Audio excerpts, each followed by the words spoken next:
Good day, everyone. So, as we all know, the House and Senate reached an agreement at the 11th hour. There was, of course, nervousness a few days ago, which led to a pretty bloody sell-off over a period of 2 days. But leading stocks, some of them have certainly put in a floor and have been bouncing back. Some of these are near new highs or are hitting new highs as we speak. And essentially, as you all know, the market direction model has gone to buy, UVX has gone to sell, QE is firing on all cylinders across all these central banks, and the tiresome news out of Europe, it has grown tiresome, and it seems like the market's become sort of desensitized to that. In addition, we have some signs that some of these economies are returning the corner in terms of better metrics in China and over in Germany, and I guess some of the other European countries as well. Gold and silver are jumping today on the news. Of course, that the news implies that QE and QE's here to stay, and there is no fear trade. So these stocks seem to be. Let's look at GLD is up now about 3%, and it looks like the volume's fairly moderate to heavy, and silver as well.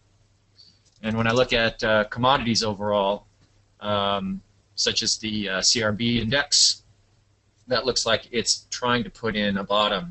It keeps every time it retests, it rounds itself out. So it looks to me like it's coming along. Gil? Let's see. I'm trying to pull this up. What would that be? The DBC? I guess that would be the closest thing. DBC is a good. That's very close to CRB index. Yeah.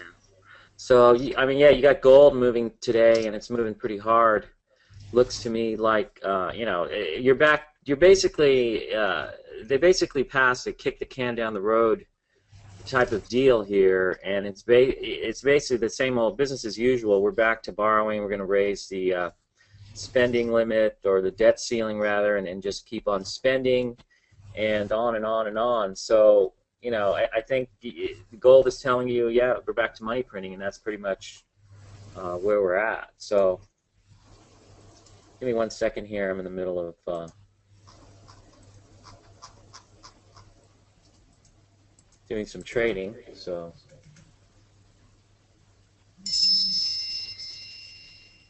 is that your meditation bell there, Dr. K? I've got about 20 different sounds, so Anyways, okay, so where are we here? I guess so. Yeah, it keeps me in line. Anyway, let's take a look at this. Basically, what do you have? I guess there was a follow-through day yesterday in the S&P. It's kind of a high position for a follow-through day, but I don't think it really matters because basically the Nasdaq's already at a new high. So what is this? You can call it a follow-through. You can call it a market in uptrend again, but it's basically a shakeout and a breakout, and that's what you got going on. So now I guess we're on full speed ahead. Market's looking fine. You just want to be long and strong. So a lot of these stocks, as I see it, you have these V-shaped moves. So now I'm kind of watching to see how they act. You can see some of these stocks, like you look at Facebook, for example. V's, bounces off the top of here, and now we're back up into new high ground. So it almost seems like you would expect some kind of a pullback, some consolidation here, especially with earnings coming up. So I think if you own the stock, there's no buy point, so there's really nothing that you have to do one way or another. There's no reason to be pushing it here because you're not really getting any movement on strong volume. If you look around, I was looking at Yelp. Same thing there. It's back up to the highs and hanging out. So going into earnings, you're pretty much back to the highs and hanging out. And I don't think there's really anything that you have to do here. If you feel like you have to do something here, I would resist urge unless you see something at a proper buy point. And there's a few things out there that have been at proper buy points. For example, you could have just ignored all of the noise this past week and just bought Solar City on the Bible Gap Up last Friday. And you could have even bought the breakout through the middle of the, let's see if I can, well, let's look at the weekly chart here. And it's a double bottom, and you break out through the peak here. That was 45.60. So you could have been buying into this here on this little pullback, and you get this nice move. I sold my Solar City this morning right around where it's trading here. The way I look at it, from the Bible Gap Up at around 42 up to here, what do you got, about a 30% move? And in this market, I'm inclined to take it. So, that's a nice move going into earnings. Stocks extended from the breakout point, so I took profits. I guess if you wanted to, you would hold it into earnings if you felt comfortable. But in this market, when they give you that much of a profit, I tend to just want to take it. So that's the way I operate. Dr. K, do you have any perspective on this? Like, let's say you bought, I don't know if you bought it or not, maybe you did, but if you bought around 42, 43 on the Bible Gap Up day, and then you could have added a little a couple days ago on this pullback, what would you be doing now? Would you just be sitting with it? Well, I think this is a great stock. Look what it's done since it's been IPO'd. I think it's got a lot of potential. And looking at the industry group, it's got a ranking of 17. And we've got some other names in this group that are doing quite well, like SPWR. So I would probably trade in this kind of market around a core position. In other words, I'd be selling anything that's not that core position today into this strength, because I mean it's gone up almost 50% in a matter of about a week. So I think that in this market that's fantastic performance, and my core position would be based on generally my that everyone's got to decide for themselves, and again, core positions are for me indicative of the market environment, and this has been a very tough market, so I'd probably have a smaller core position in this kind of market and be able to redeploy into some other name when the opportunity arises. Yeah, so that's pretty much my take on it as well. So look a gift horse in the mouth for too long in this market, and you can get spanked. So I'm taking it. Looks pretty good. But you look at this on the weekly chart, and you've got, depending on where it closes tomorrow, you've got closing at the peak last week, and you're at the peak this week in more volume. So it's got a lot of thrust, and I'm pretty surprised by this going into earnings that it's looking pretty strong, because the company's still expected to lose money for quite a while.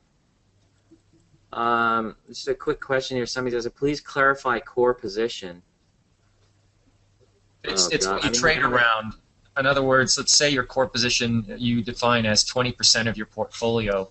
So on a stock like SCTY, maybe you bought a lot on the initial buy, or maybe you added to it. So maybe right now you're sitting on a 30% position. So on a day like today, I would scale back to my core position so that it only represents 20% of my portfolio. Yeah, and a core position is whatever you define it as. There's no, I don't know if you're looking for the holy grail in terms of what is a core position. It's exactly 0.3897248% of your portfolio. It's actually whatever you want it to be. It could be 10%, 20%. If you're like me, it can be bigger or small. I mean, it really depends. And what you might drop down to as a core position, let's say if you own Solar City, you might drop down to more or less depending on how extended it is. But it looks pretty well up there to me. Going into earnings, I would expect there's going to be some profit taking. So I'm inclined to take that myself. So let's see some other stocks. I mean, most stocks are basically in these V-shaped rallies, and they're back at the tops of them. Netflix had a pocket pivot.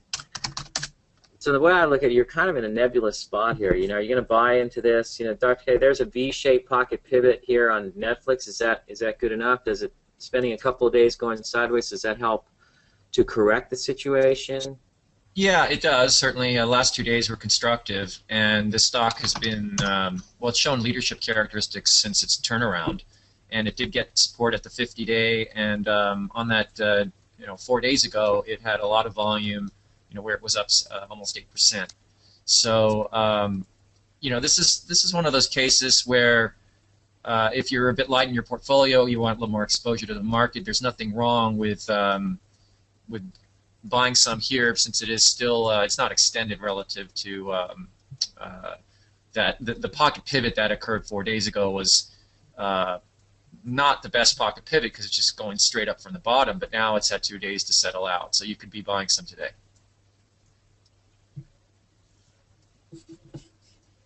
So you would be buying into this then, okay. Yeah, you could buy, but I wouldn't be buying a full position. I just, the pattern, again, it looks a little choppy to me, so a judgment call tells me I would be buying maybe half position on this one. Right, okay. Let's see, another stock I've been looking at, I own a little bit of it right now. I don't know if it's going to take off yet, but it's been tight. Taser this is sort of looking like a high tide flag to me, and looking at this, you come down hard for a couple of days after a big run-up, which I think was 96% run-up, and that's a pretty huge run-up. So you would expect the market starts coming off, everybody gets scared, boom, they start hitting it on heavy volume, it corrects and then settles down. Notice how it bounces off the 20-day roughly, 20-day exponential, and then holds in very tight, volume dries up. And now it's starting to push up and off of this this area right here, and so this is looking pretty constructive. I think you're in a high tide flag. I think you got closes right along here, the 15 area. You got take out this 1 week. That's last week. It looks like you're closing in there pretty tight, and I like the fact that it did this. It sort of reminds me of Yelp. You go back to when Yelp ran up and came in tight, held along the 10-day for a while, and then dried up, and you saw it form a high tide flag and then take off. I think Taser might be similar. The only thing here is you have this one big week, but that's sort of a function of the general market. So, I'm not the smaller stock, so I think it actually looks okay here. I'm just kind of pegging this on the daily chart. And my thinking here is it should hold the 20-day moving average, which I think is right around 1467 or so on any pullbacks. And so that looks interesting. Somebody was telling me right here, my friend tells me the International Association of Chiefs of Police convention starts tomorrow. I've asked him to get an update from Taser regarding evidence.com. That's their new product that allows police departments to integrate all the data that they have digitally and include all the information that they have, the files on particular case combined with audio and video that they might have, and it stores in one place. They also have a wearable camera now that's supposed to help police deal with having evidence when they're in the midst of doing their jobs and they're able to keep real-time video going. So I may sound like I'm hesitating a little bit, but I'm in the middle of doing some trading here. After all, this is a real-time webinar, so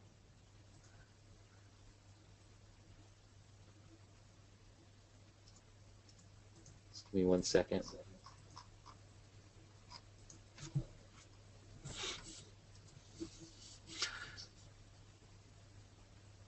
Let's see. I'm going to go through some questions here. LinkedIn is one. For those of you who've been on the chat room, I pointed out that we undercut this low on 816. So I was actually short the stock from up here, and it blew apart pretty nicely for me. And undercut this August 16th low, and then it filled the gap. You can basically just barely touch this. The high here is 213.48, and it came right down to 213.50. So it basically kissed that level and filled the gap. So I know how these work from having dealt with many of these situations in the past. These failed base sort of breakdowns. They'll break down very quickly through the 50-day and undercut some level, find some logical area of support, and then they'll turn around and rally. And so I pointed out, around the 223, 222 area in the chat room that this is probably viable for a trade up to the 50-day moving average. And now you're at the 50-day moving average. The interesting thing is you're holding up and you're pushing up into it, so it hasn't really given way yet. And the other thing is it could go a little bit past if, in fact, it's going to roll over. You don't know that maybe it or you can't be certain that it won't just go back up to the highs. That's a possibility too, because you've seen a lot of stocks do it. But once you get this move, that's pretty much it in the short term, and it may take the stock a long time before it becomes a short again based on this. You really don't know. And going into earnings, I'm not sure I'd want to take a chance on the stock either way. So Tesla, I kind of like Tesla here on this little pullback. You got light volume today. I think you're trading pretty much flat as far as average volume is concerned. You're coming in a little bit after this gap up move, and it's holding up. So I kind of like the stock in here. Maybe it could be bought for a trade up back into the 190 area from here. So I actually own a little bit of this right now, and looking for a move back up to the upside. So Tesla, just kind of hanging out. If you look at this, you got supporting weeks here, these 2 weeks, above average weekly volume, and you hold the 10-week line. So so far it's hanging in there. Somebody came out with a 240 price target and talked about how the sales are tracking a lot better than are expected. So the stock looks okay to me here. The question is whether you want to buy it into earnings. I thought it was more viable, say off the 50-day coming up, or undercutting this low. This looks like a logical area for it to bounce, and then it's a trade up in here. And I think though you could see it move back to the 190 area if the market continues higher. So let's see, ARM-H. ARM Holdings, there's a shakeout, and then it breaks out, but there's no volume on it, so it gaps down today. It's just forming a cup with a handle. It tried to break out in here yesterday, and it's not quite cutting it, so not clear to me that I'd want to buy it going into earnings. But that's all it's doing is forming a cup with a handle, and there's not much to say about it. You did undercut this low here on the bounce, and it was off the 10-week line. So, there's a lot of these stocks, you could have just closed your eyes and bought them coming into the 50-day moving average, and then you get some nice trades out of them. And then at that point, it's not clear whether they're just trades or whether they're going to develop into something more. And I don't really think you need to worry too much about it. I bought some stocks off the 50-day moving averages and sold them up on the way, on the way up, sold into the rises. Then you can kind of lay back because you're probably making some money on those. Throw in stuff like Solar City, and you got a nice profit cushion under you to mess around a little bit, as well as to kind of sit back and just see what happens here, which is sort of what I'm doing here, nibbling here and there on some stocks today. But for the most part, I thought that the juice of the rally has already occurred, and you could back and fill a little bit in here. But again, just being opportunistic and watching to see how things pan out. TNGO, so that's all to say that, ARM Holdings, you could have bought off the 50-day. Tango, was that a pocket pivot yesterday? Yeah, you would call that a pocket pivot. It's a thin stock. I've considered it a little bit flaky at times. So, it's not one that I played, but if you own it, that was a continuation pocket pivot. Theoretically, you could add to your position on that basis. Dr. K, you have anything to say about this stock? Yeah, I like Tango. It's thin, but the group ranks 6, and the earnings and the other metrics are looking pretty good on this one. It's a bit choppy because it's thin, so if you're going to play this one, you might want to be using the 50-day as your selling guide. It has done a pretty good job obeying the 50-day for many months. Yeah, but it has moved higher. We've talked about this before. You had a big pocket pivot in here. Even sort of a reversal pocket pivot down here, much lower. So you got a continuation pocket pivot here. Looks okay. Dr. K, was SanDisk a viable gap up? That's what it looks like here, like a cup and handle. I guess this is where I'd call the handle right here, 2 weeks down, and then you gap up and out of there. What's your take on that? Yeah, the only thing I don't like about this one, it's gapping up on a good earnings report, and the earnings look fantastic. It's a turnaround type of situation. However, the way it trades, it's sloppy. It keeps violating the 50-day moving average, and that makes me a bit nervous getting involved in a stock that does that. Because, in other words, it's sloppy enough that you have to use the 50-day because it's always violating the 10.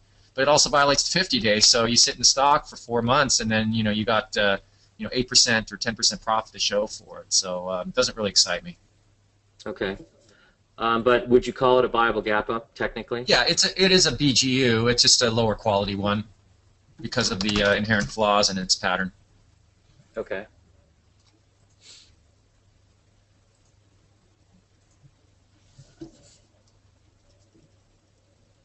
Somebody's saying Gil, no sound. Never mind. Okay.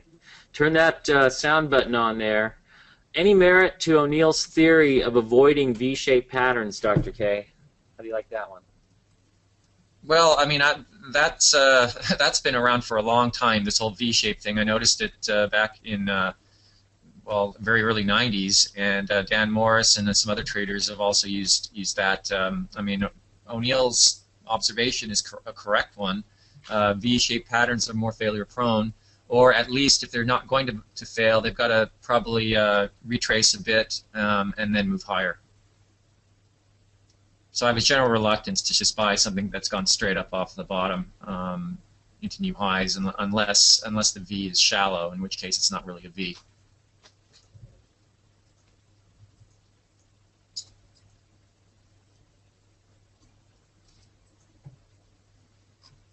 Yeah, my take is I think you have to watch how these act. You know, generally, when you have these V-shaped moves, I'll just use like a Yelp, for example, you'd like to see some backing and filling, and that helps to correct the V-shapedness. So I don't really see that in and of itself as a big problem. I just think if you do have a V-shaped move, a lot of times that's a shakeout, and you bounce off the 50-day moving average. Say in this case, Yelp bounce off there's a 10-week line on the weekly, so that's what happened there. And if they set up and go sideways for a little bit, I think that's fine.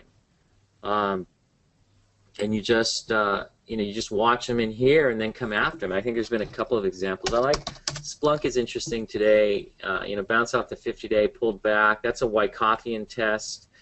And now today they're pushing the stock, and it looks like it's going to head back towards the highs going into earnings. But yeah, that's a situation where you V-shape off, you pull back a little bit, you get this sort of Wyckoffian retest where the stock pulls back and the volume's not very heavy on the pullback, and then you start to settle down and turn, and that looks okay. Stuff like that, I think, and that's basically what you want to see.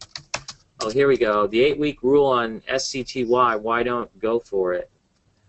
I don't pay attention to the 8-week rule. I think it's a kind of a bunch of baloney myself. So that's just my thing. Dr. K, do you have any comments on the so-called 8-week rule? I never used it myself. I mean, it's just there's other characteristics that achieve what the 8-week rule is trying to do.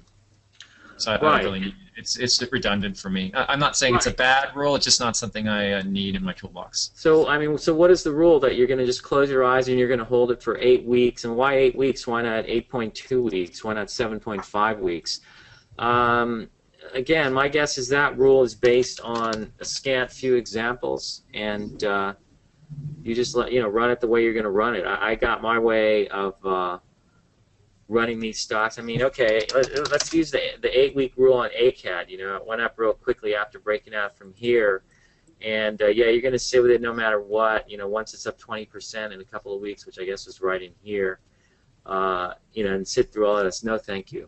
I got to watch these things based on what they're doing in real time, and not based on some rule that you're going to sit there like Humpty Dumpty sitting on the wall ready to take a big fall just because you're going to institute some 8-week rule.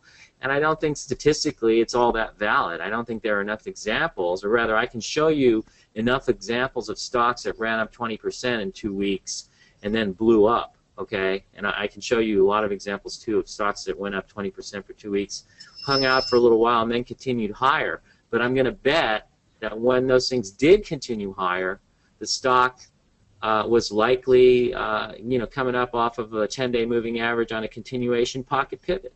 So, why do you need these sort of what I would call blind flying rules or flying blind rules? Yes, close your eyes, hold it for 8 weeks. Don't worry, you'll be fine. Who cares if the stock drops 40% in 3 days? It's like, give me a break.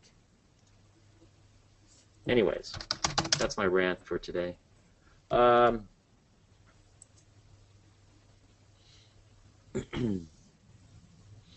Save. Well, that was a Bible gap up. We didn't put it out as a Bible gap up, but again, if you guys like the story, if you like the stock,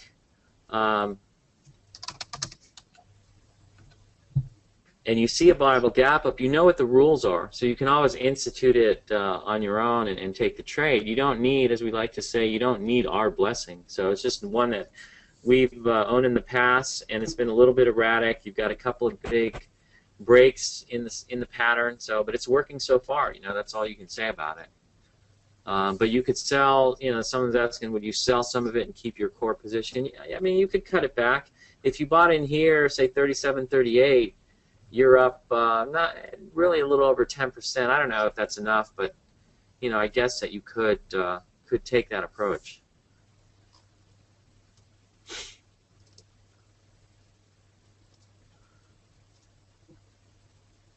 I think we already talked about SanDisk. Someone's asking if we like it. Dr. K doesn't care for it. My view is, okay, it is a viable gap up, and you can buy it on that basis. If it doesn't work, it doesn't work. But you never know, because we didn't like Save either, and that one continued higher, and that can happen. So it's not really that big of a deal as far as I'm concerned. I think if you see the trade and you understand the parameters of the trade, you can definitely go for it. Okay, what else are we looking at here? Taser, yeah, they did. Someone's commenting on Taser. They did acquire a company.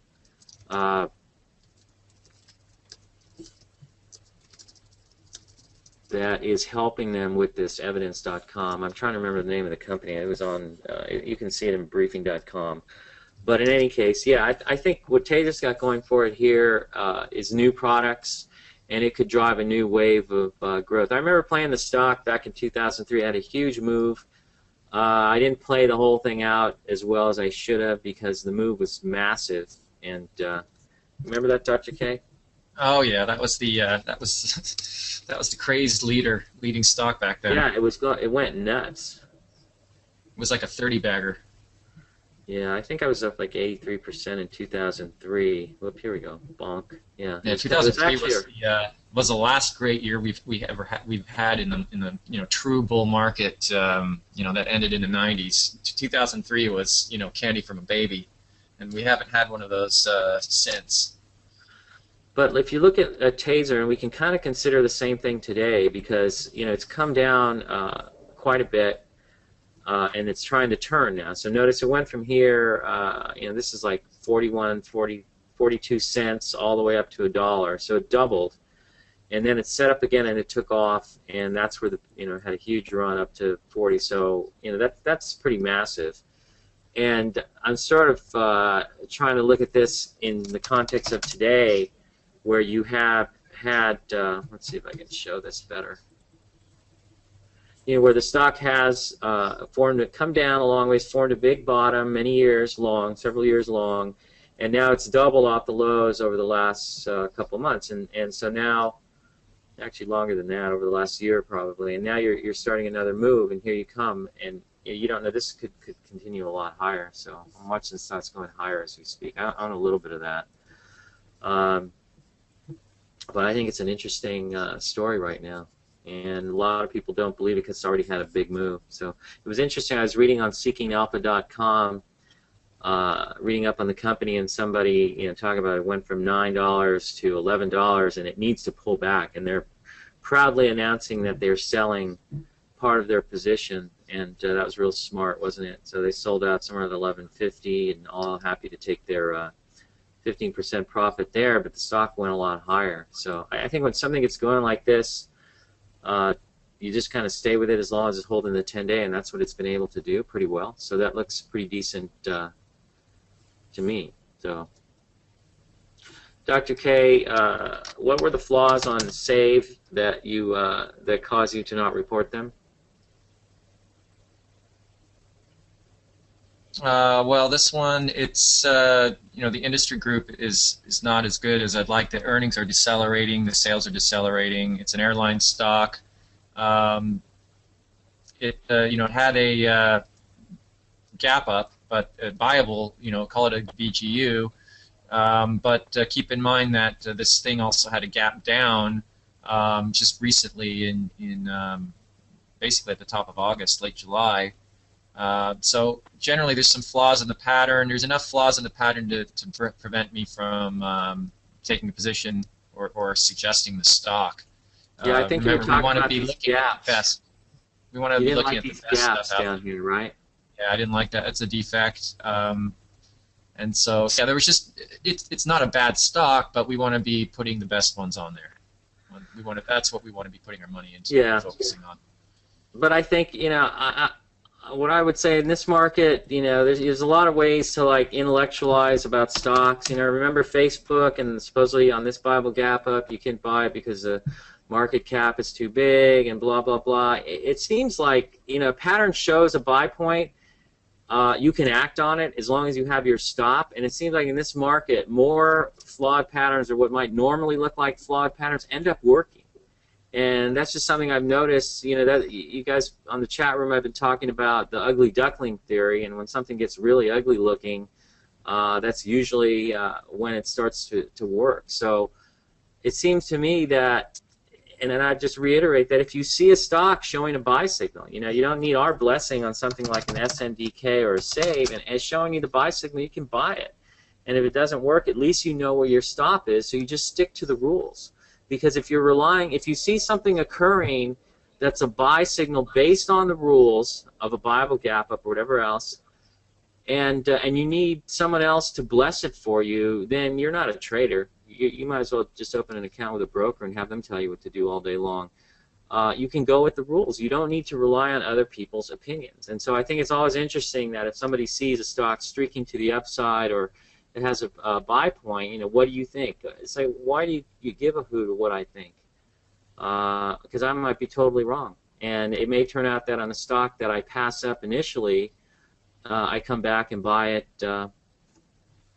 later on.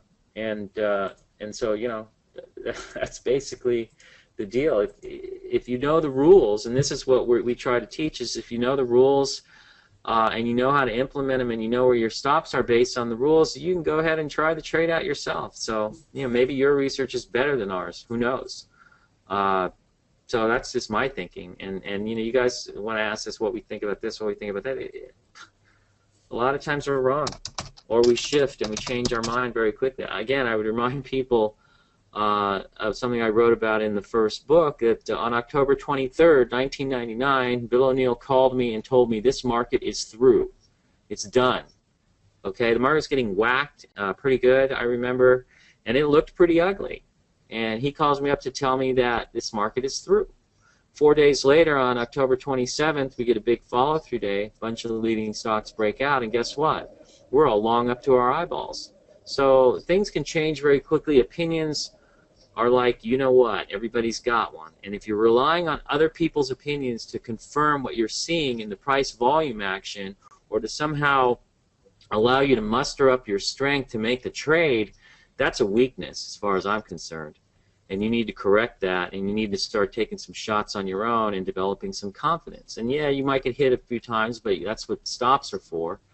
But, learn to exercise your own judgment, because you're not going to get better relying on the judgment of others, which can frequently be wrong.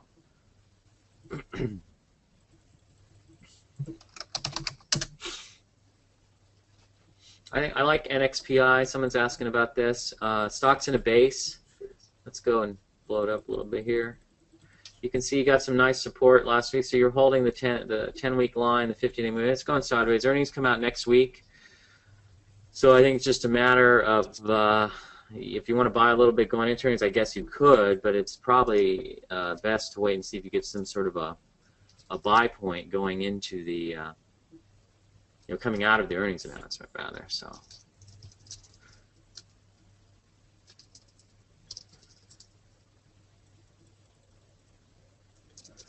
Let's see, Cree is another one. You notice Cree had a Bible Gap Up here and then pulled back one day. It's coming off the lows of the base, so it's not the most textbook Bible Gap Up. But if you had seen it, you could have bought it, and you would have done pretty well that day. And anyways, it pulls back one day and it goes to highs, pulls back. That looks normal. Holds a 10-day moving average. Now you're forming a handle here, and it's pretty tight. Notice last week you closed at the peak. So to me, this thing looks like it wants to go higher. You got earnings coming out next week, so that's the one mitigating factor there. And so I think you can wait. Maybe it's going to break out on earnings, and you get this big gap up move that you can buy into. So that's definitely a possibility. And I actually like the stock right now. I've been in the chat room. We've been talking about it down in here. I thought it might be viable coming up off the 10-day. It turned out it was. Mainly because just watching the tape on this one, I get a sense that they weren't really selling it. They kind of stopped selling it. You weren't getting any sense of everybody hitting it after this big gap down, which also, this big gap down was a big surprise to me when it occurred because they didn't miss earnings by that much, and now they're advertising on television, and I think that's for the first time in the history of the company. So it's looking like they're setting up again. So Dr. K, you got any comments on this in terms of the pattern? Does it look okay to you, or do you have a problem with the big gap down? Well, no. This is the interesting. It's a good example here. We have a major gap down after the earnings report, and then we have a substantial gap up just recently. That's a lot of volatility in the pattern. It's not my favorite stock because of that defect. Again, I'd like to be positioned in the best of the best, and this would not qualify because of that gap down. If you really wanted to take, you could take a small position on it and see what happens, but I'm less interested in the stock. The earnings are looking good. They're reaccelerating, and institutional sponsorship has grown in the last 3 quarters, but again, I'm not excited enough about this one.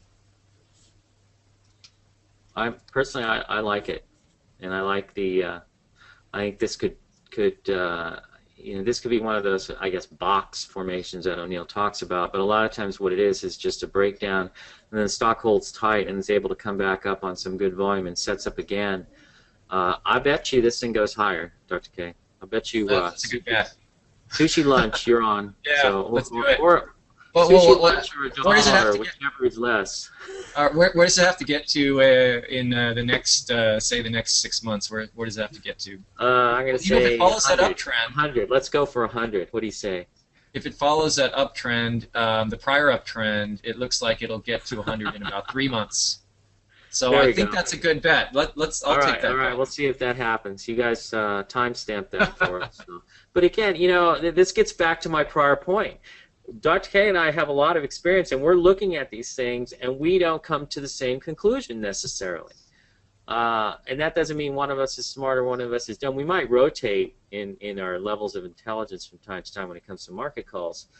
But, it just goes to show that an opinion is just an opinion. And, I would say on Cree, I've been watching this thing trade ever since it broke down very closely, because at first I thought it might be, a left shoulder here, a head, and then a right shoulder. And a lot of times, these things don't really pan out. I've seen enough right shoulders in stocks that never end up going anywhere, okay, in terms of breaking down. A good example is ARM. Here we were looking at this is almost a classic head and shoulders formation. What happens? The thing turns around and goes higher, and it's forming a cup with handle, not unlike Cree. So I think, I don't know, I may buy 1,000 shares of Cree going into earnings just because I think it may have a shot at going a lot higher from here. So, and there are just some new things going on. They got great new light bulbs that are supposedly very efficient, and they're advertising them for the first time.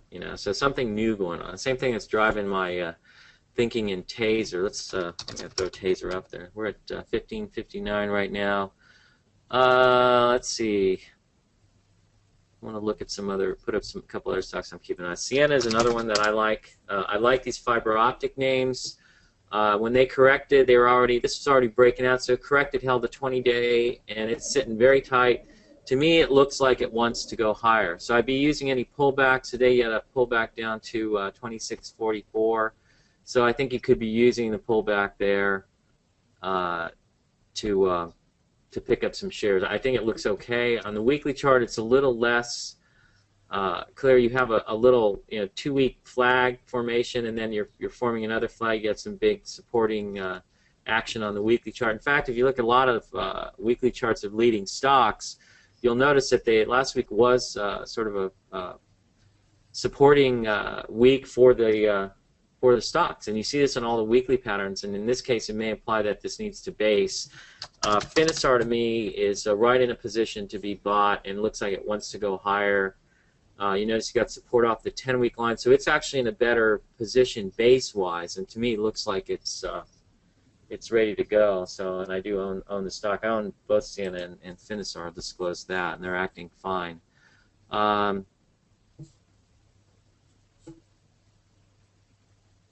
PXD now.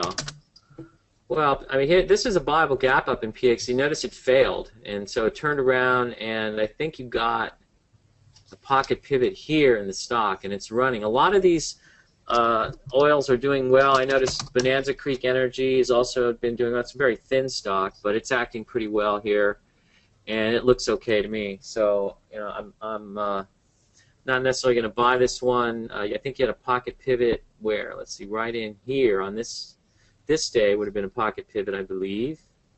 Is that right? Yeah. And it's moved higher since then. So you're seeing a lot of oil names looking pretty well. I'm trying to think of a couple others. CLR has been going up, Continental Resources, and that's been looking good. There's also what Concho Resources have been trying to move higher in a little V-shape. And so the oils have been doing well. The one that we went for and we told you about, and it's had the best move after these pocket pivots along here, has been Silica Holdings. So surprisingly, that thing's just gone nuts. And there's another one, High Crush Partners, is another fracking sand play, and he had a viable gap up here.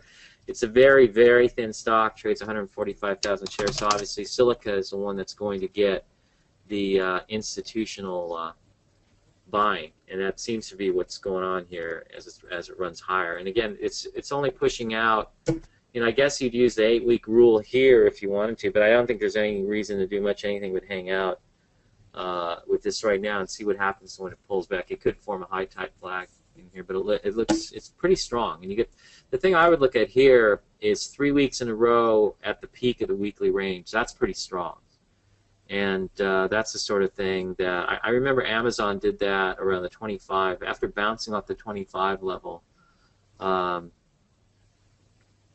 Way back in 2003, and then it had like 5 weeks in a row where it closed at the peak of the range and then took off and went to 60. Anyways, let's see some others. EOG is another one. You know, these oils are looking good, but again, the one we went for was oil related, fracking related, is Silica. So that was the one we went for. So shoot us. You know, the other oils seem to be, I don't know, erratic in our experience. Again, and we talk about this, I think, in the newest book, what is it called, Dr. In the Cockpit with us, with Dr. K and G Money, and you know, our experience with oils, and we talk about this in the book, that the experiences you have sort of condition you. So I remember in 1999, a lot of the old-timers who would not be buying into any of the dot-coms, because I remember other periods when things weren't as crazy and the markets were difficult, such as the 70s, and so they were conditioned to some extent to never play any of these hot stocks, or to think that the whole 99 move was just a big phony move that was destined to get blown apart, and that was wrong. So whereas Dr. K and I, being relatively new and having grown up in the 90s, which is a parabolic market, we are more than happy to be loading up on these stocks and making 1,000%. So I think that that's really a factor to consider. Is what is your experience condition you to think? So we're conditioned to not like oils because we've seen a lot of erratic movement in them in the past, and so it's tough. Do you have anything to add on that, Dr. K? Yeah, it's interesting that experience can work for you or against you, and it tends to sometimes trap people in thought patterns or what they're used to, from decades of experience.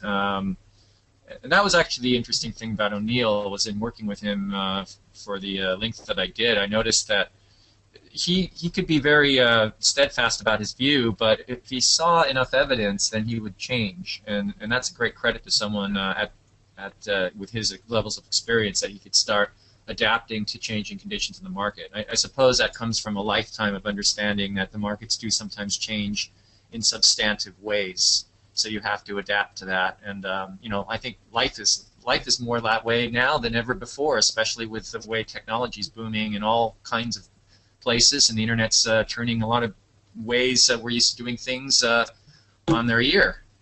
So I think it's good mental practice to just get used to the fact that the only thing that ever does change is change. Yeah, and so you have to think about that. So we don't like oils. We're always saying don't buy them, but that's because we're kind of conditioned to hate the things. So we're comfortable though with silica, just so you know, because we don't have a lot of experience with fracking sand stocks, and so that becomes much easier to cope with. So, anyways,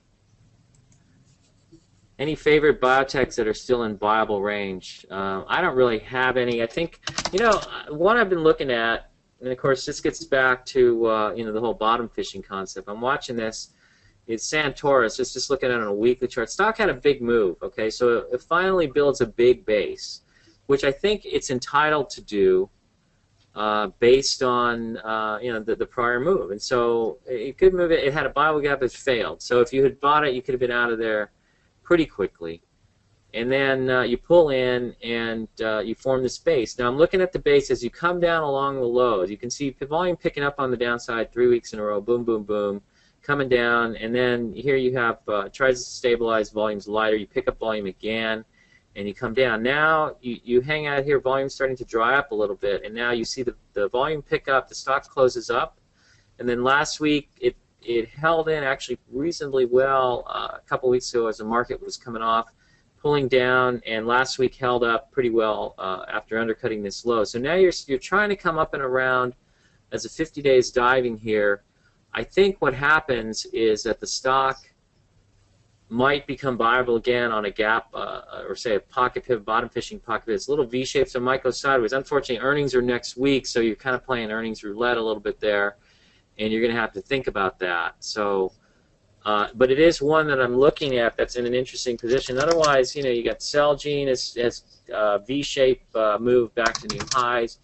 Gilead, the same thing, a little bit of volume there. And look at this. This is what I'm talking about, the ugly duckling theory. Look at how ugly this thing looks right there. I mean, huge volume. You're violating the 50-day moving average. You're not going to buy that stock, right? You're not going to touch it with a 10-foot pole. And what does it do? The next day it gaps right back up and turns around and goes to new highs.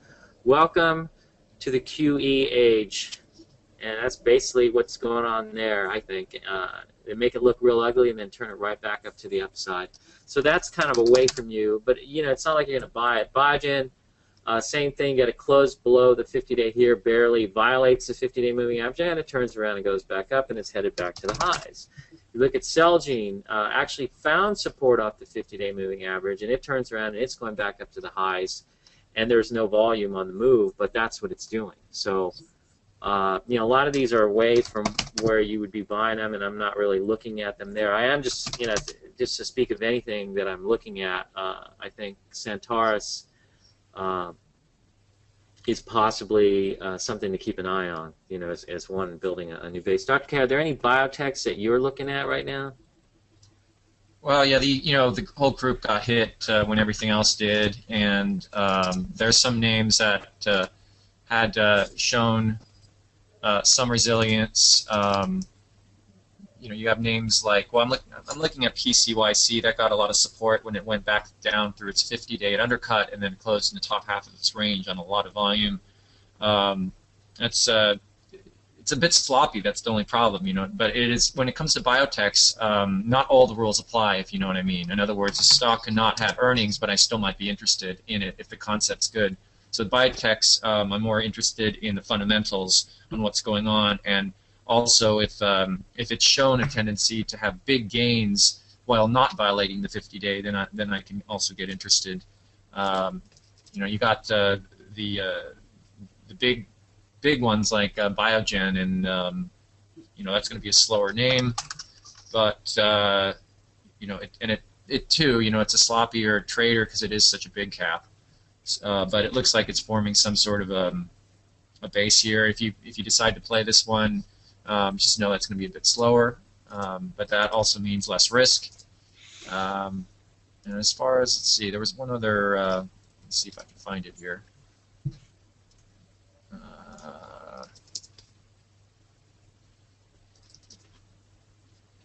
Yeah, I mean, there's Celgene's been doing fairly well. Again, that's another super cap stock. I was just talking about that. You know, it's gonna be a little slower, but there's nothing wrong with that, especially in a market that's been as challenging as it's been this year. But other than that, really, not too much in the biotechs. PDFS. What is that? PDF Solutions. Well, what's going on here? I mean, this is a real thin stock. It trades 120,000 shares a day, so I'm not really interested in this. But, you know, like most stocks, some support off the 10-week line. It's pretty slow. I don't know the story on this, but, you know, it looks okay. It's kind of erratic and choppy, and it's way too thin for me to want to play. CLB, Core Laboratories. Gapped up. I guess you're getting a viable gap up type of move here. 180 is just under 180. What is that? Low. Actually, I take that back. It's 179.35, and so that's, you know, a viable gap up. So if you want to buy it, it's all yours. But am I going to buy it now? Probably not. It's somewhat extended from this low, but that is a viable gap up move. So if you were on it earlier, it looks fine. Our oil refiners coming back with crude oil prices dropping. I think, you know, our favorite in the whole oil thing is Silica, and it's had the best move, so we're kind of staying there. We don't really look at oil refiners. So somebody's saying NXPI second pullback to the 50-day. Well, I don't really see a pullback. This is your first pullback to the 10-week line. I see this is the breakout through this first stage base, and you have not touched the 10-week line since. So this is really your first pullback to the 10-week line. If you're looking at this, you know, it's finding support off the 50-day line, but it's a little bit slower. It's not, you know, one of your glamour names that's rocking and heading higher, like say. Sienna moving up today. That's looking pretty good. Anyways.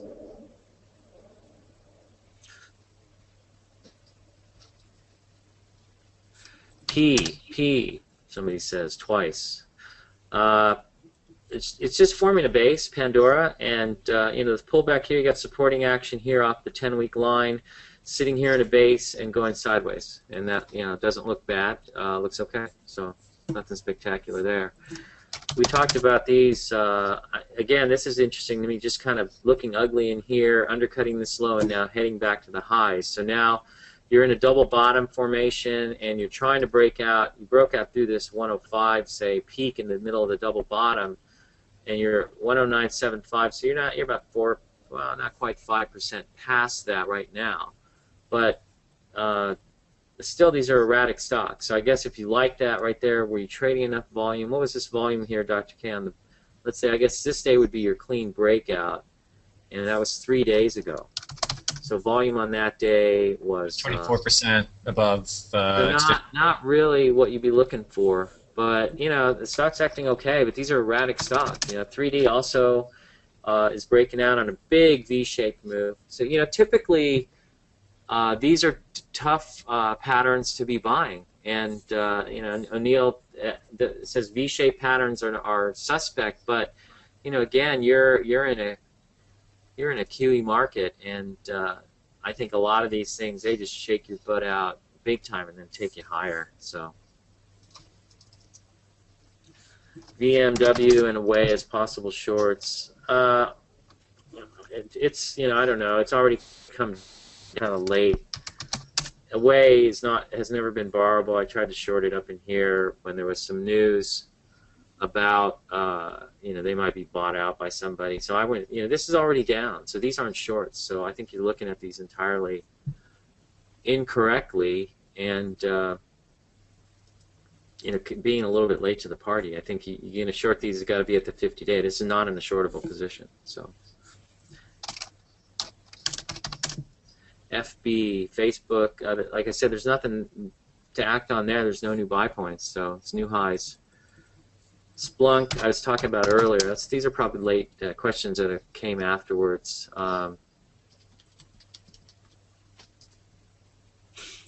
Looks like eSignal has decided to flake out on me here. Okay, here we go.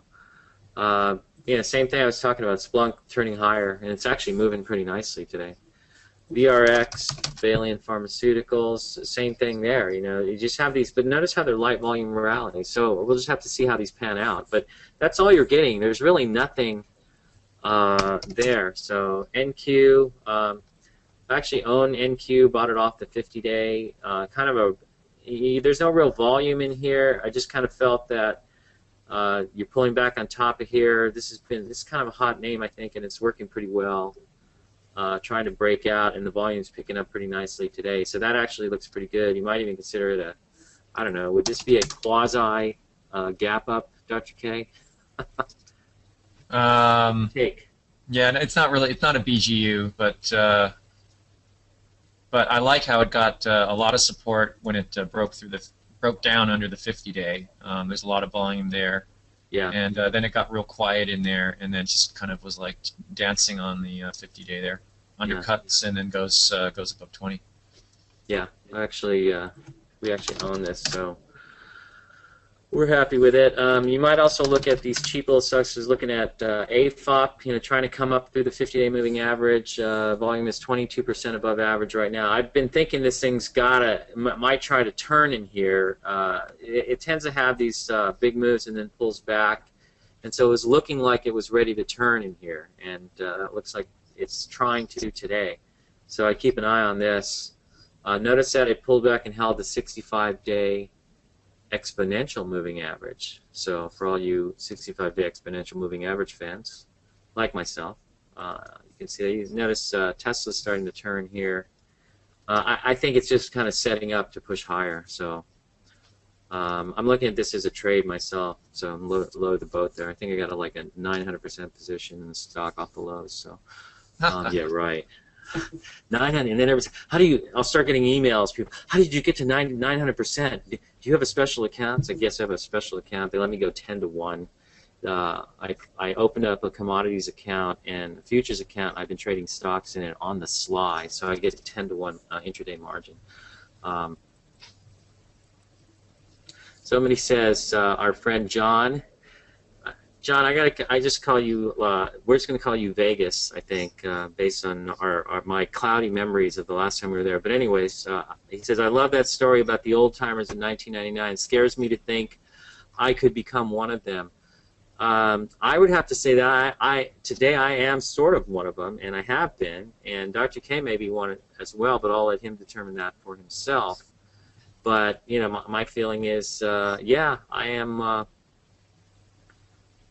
I've been conditioned in a lot of ways, and you have to think about all of that. I'd also been conditioned, back in 2009 when I got clipped pretty good in my fund. But again, I'd point out that the decline in that fund was no different than any other drawdown I'd had previously. But I can recall that I felt I could take a lot of risk because I had been conditioned through the 90s. Whenever you had if you got hit, you could easily come back because there's so many things doing so well. And so I got conditioned to the idea yeah, I can take a 30% hit, even more than that, because I can come back right away. And the markets haven't really been like that. They haven't been as forgiving or as robust in terms of allowing you to make money back very quickly. And so to some extent, the amount of risk that one might take is based on being conditioned to a certain environment where the market comes back every time, and that was how the 90s were. Onvo, this is, isn't this the, ooh, I like this. Look, it's a bottom fishing type of play. You know what, this is kind of interesting. These are the guys, Organovo, these are the guys who print organs, right? And notice the base that it's forming. It's going tight sideways in here. You've got some nice supporting weeks in here. This thing looks like it wants to go higher. So I think I'll buy 100 shares. If it goes to 100, maybe I'll score on that one. But that's pretty interesting. That it is the base does. Yeah, great story. The base looks very interesting. and looks to me like it's trying to set up a little bit in here. So let me check something on this. My guess, though, is it's probably not marginable. Well, maybe if you only, let's see.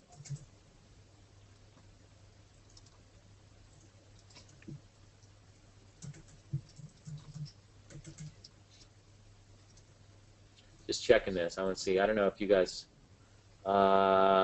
Let's see. Please note, ONVO has a special maintenance requirement of 100%. It says, so that means it's marginable intraday, but might not be. I think that. Let's see. Does that means you can margin it intraday, but it's not marginable overnight. So still a thin stock. Anyways. ALNY is the biotech to buy, huh? I guess, there's a little move back above the 10-day moving average. Looks okay, so.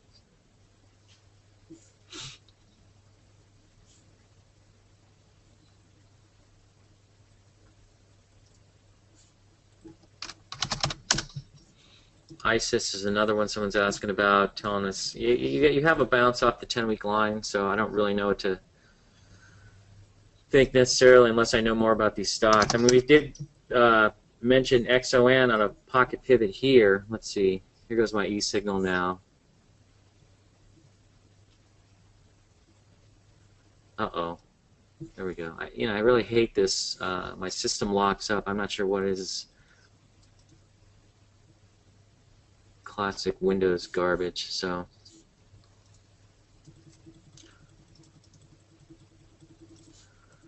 but we did pick up the pocket pivot here, but it didn't go anywhere. So these no earnings stocks are stuff you gotta be a little bit wary of. Let's see.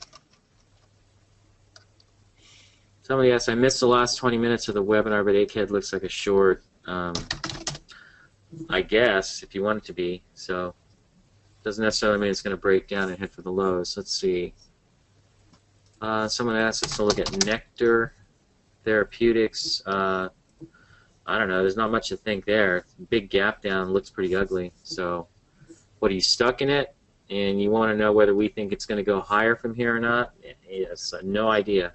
Or I don't think it's a buy here. I certainly wouldn't be buying it here. They'll probably need more time to heal.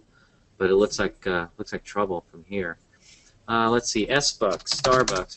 We're going over a little bit here. Not much going on here. Stock just in a little uptrend, had a shakeout in here, and trying to move higher. So it looks fine. Somebody says life in AFOP. I call it AFLOP. So it's hanging out, not getting much volume. I don't know. We'll see what happens here. I don't own it. Since financials were the top gainer in yesterday's follow-through day, are you inclined to believe that they will lead the market going forward, Dr. K? Since financials. Goldman Sachs, big move yesterday, gaps down today. Let's see, Wells Fargo,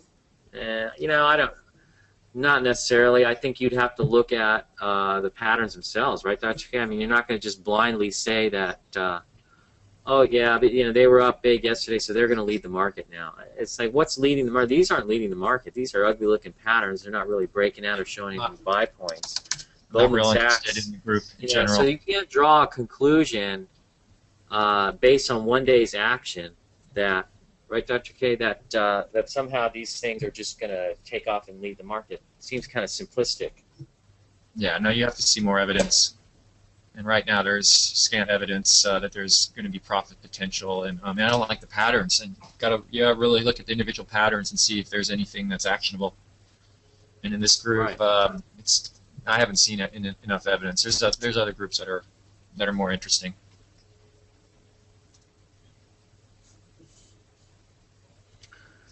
Do you use short interest as a factor in selecting stocks? No.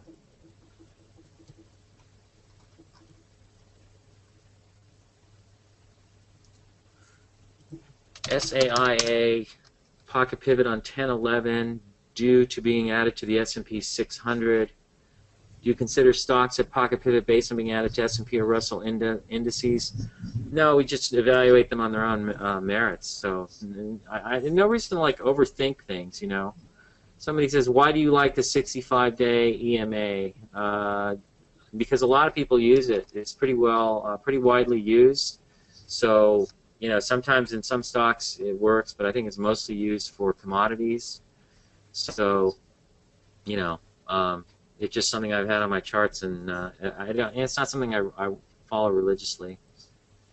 Anyways. Somebody says they have a friend who is stuck in that stock that we were looking at in Nectar. Yeah, so, you know, I'm sorry to say that we can't really offer your friend any help. I mean, if he's stuck in this thing, you know, understanding the risk in biotechs, if he's stuck in this thing, you know, now I don't know what's going to happen. I wouldn't have bought it probably in the first place. And yeah, you're never really stuck. It's just a psychological condition that makes you think because you're down quite a bit in the stock, therefore you're stuck. But that's the worst reason to hold the stock. Exactly. Good point, and when it gaps down, you should just sell it right at the open, no question, because then it becomes like a roulette wheel. You know, you game a chance. You don't know if it's going to go higher or lower. Right. And just, you know, also not only that, psychologically, when you get rid of a stock like that, it wipes the slate clean so that you can redeploy that capital into something that is breaking out or that is pocket pivoting. Right. Exactly. Or shorting, you know, having a nice short sale setup. Because the worst I've seen this happen to so many traders where they're sitting on a position that they're down big on, and it consumes their focus, and so they miss the next big opportunity. Right. And somebody points out, you're not stuck, just sell it. And that's a good point. You considered yesterday's action in Nu Skin as a breakout? No. There's no real base in here. I don't know if you call it a 1-week flag. Not really, no. Halo. Oh, $12 stock. So I don't know. What's Halozyme? I guess it's probably a no earnings. Yeah, no earnings biotech.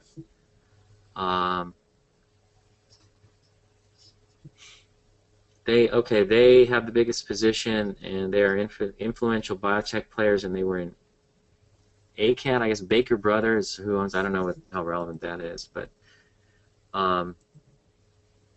there's no buy points in the stock right here, so it's kind of extended on the upside. So not one I'd be looking to buy myself here. So, and as far as evaluating it on the chart, you know, I guess you had to buy the pullback down to the 10-week line here, back to the top of the base if you like it. So, but I can't really tell anything here.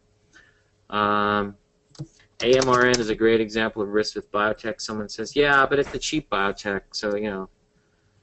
Anyways, somebody does point out, and I think we're going to close out with this because we're running up against our time limit for the day.